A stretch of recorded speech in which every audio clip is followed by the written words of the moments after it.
Warangal parliament అభ్యర్థి స్థానానికి BJP party నుంచి ఆరు రమేష్ గారు ఈరోజు నామినేషన్ దాఖలు చేయడం జరిగింది. దానికంటే ముందు భద్రకాళి అమ్మవారి ఆశీస్సులు తీసుకున్న తర్వాత నామినేషన్ వేయడం జరిగింది. ఇప్పుడు మనతో పాటు ఆరు రమేష్ గారు ఉన్నారు, వారిని అడిగి తెలుసుకుందాం.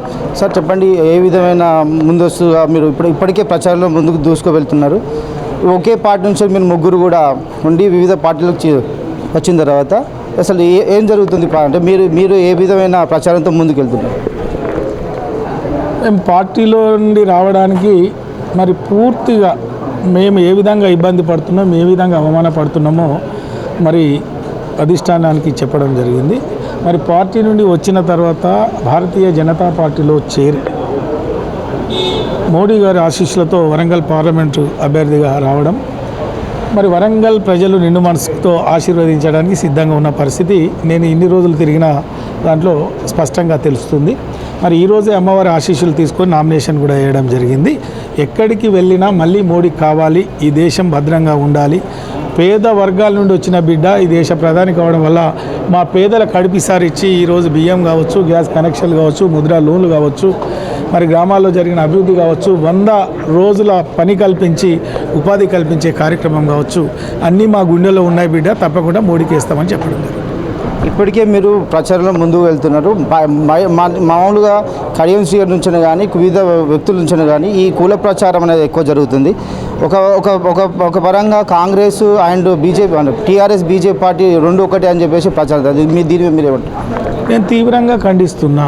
వాస్తవం ఏందో లోకల్గా ఏందో తెలుసు కదా ప్రజలకు. ఎవరికి అనుభవం ఉంది, ఎవరు పని చేయగలుగుతారు? భారతీయ జనతా పార్టీ అభ్యర్థి మీద బట్టగలిసి మీదేసే ప్రయత్నం చేస్తున్నారు. శ్రీహరి గారికి దళితులు ఎదగడం ఇష్టం లేదు. మరి అప్పటి తెలుగుదేశంలో కానీ బీఆర్ఎస్లో కానీ ఇప్పటికి కూడా కానీ ఈరోజు కాంగ్రెస్ వాళ్ళు కూడా ఆలోచన చేసుకోవాలి. మరి ఎవరిని ఇబ్బంది పెడతారు, ఎవరికి బట్టగలిసి మీద వేస్తారో వాళ్ళు కూడా ఆలోచన చేసుకోవాలి. ఈరోజు అందరినీ ఇబ్బంది పెట్టి ఆయనకు టికెట్ వచ్చిన తర్వాత పార్టీకి వెన్నుపోటు పొడిచి మళ్ళీ కాంగ్రెస్ పార్టీ నుండి టికెట్ తెచ్చుకొని కాంగ్రెస్ పార్టీలో ఆశపడ్డ వాళ్ళను పక్కన పెట్టి మరి ఎంతమందిని ఇబ్బంది పెడుతున్నారో గమనిస్తున్నారు కదా. కాబట్టి ఈరోజు కష్టపడి చదువుకొని వ్యాపారం చేసి సంపాదించుకొని వచ్చిన దాంట్లో మరి పేద ప్రజల కోసం, ఈ నియోజకవర్గ అభివృద్ధి కోసం మరి కేసీఆర్ గారి నాయకత్వంలో ఆ రోజు ఏం చేసినో తెలుసు. మరి ఈయన ఏమీ లేదు. నేను వైట్ పేపరు నీతిమంతు ఉన్నట్టు ఎట్లొచ్చినాయి, ఇండ్లు ఎట్లొచ్చినాయి, భూములు ఎట్లొచ్చినాయి, అఫిడవిట్లో చూపెట్టిన అవ్వెక్కడి ప్రతిదీ నేను అఫిడవిట్లో చూపెట్టుకున్నాను.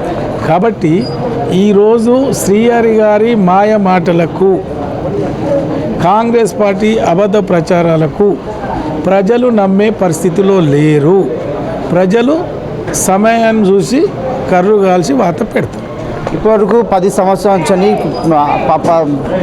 బీఆర్ఎస్ అభ్యర్థి 10 సంవత్సరాలు ఎంపీగా ఉన్నారు. ఇక్కడ ఉన్న వరంగల్ ప్రజలకు ఏం చేసిండు, మీరు గెలిచిన తర్వాత వాళ్ళకి ఏం చేయబోతున్నారు? ఇప్పటి వరకు సరి అయిన రిప్రజెంటేషన్ రాష్ట్రం నుండి లేకపోయినా చాలా పనులు చేశారు మోడీ గారు. అమృత్ కావచ్చు, స్మార్ట్ సిటీ కావచ్చు, హెరిటేజ్ సిటీ కావచ్చు, గిరిజన యూనివర్సిటీ కావచ్చు, మహిళా రిజర్వేషన్ కావచ్చు, వరంగల్ జిల్లాలో ఎయిర్పోర్ట్ పునర్నిర్మాణం కోసం ఆమోదం కావచ్చు, వ్యాగన్ ఫ్యాక్టరీ కావచ్చు, అనేక కార్యక్రమాలు చేసి రేపటి రోజుల్లో రెండో రాజధాని అనే వరంగల్ను అన్ని అంగులతో బ్రహ్మాండమైన అభివృద్ధి చేసి అండర్ గ్రౌండ్ డ్రైనేజ్ కట్టి ఎయిర్పోర్ట్ పునరుద్ధరణ చేసి అనేక ఇండస్ట్రీలు తెచ్చి ఐటీ కంపెనీలు తెచ్చి యువతకు ఉపాధి కల్పించడంతో పాటు మహిళలు స్వయంగా ఆర్థిక అభివృద్ధి చెందడానికి ఒక ప్రణాళికతో ఉన్నాం. మరి మోడీ గారి నాయకత్వంతో ఆశీర్వాదంతో బ్రహ్మాండమైన కార్యక్రమాలు ఇక్కడికి తీసుకురాబోతున్నాం. ఇది ఇక్కడ ఆరు రమేష్ గారు చెప్తున్నది. మహిళలకు అభివృద్ధి కోసం వాళ్ళ కృషి చేస్తామని, నిరుద్యోగ సమస్యను తీరుస్తామని చెప్పేసి చెప్తున్నారు. అదేవిధంగా ప్రజలకు మోడీ ప్రభుత్వం చేస్తున్న పథకాలపై ఎప్పటికీ వాళ్ళకి అవగాహన కల్పించి ముందుకు వెళ్తామని చెప్తున్నారు. కెమెరామెన్ నయీంతో దిలీప్, KTimes TV.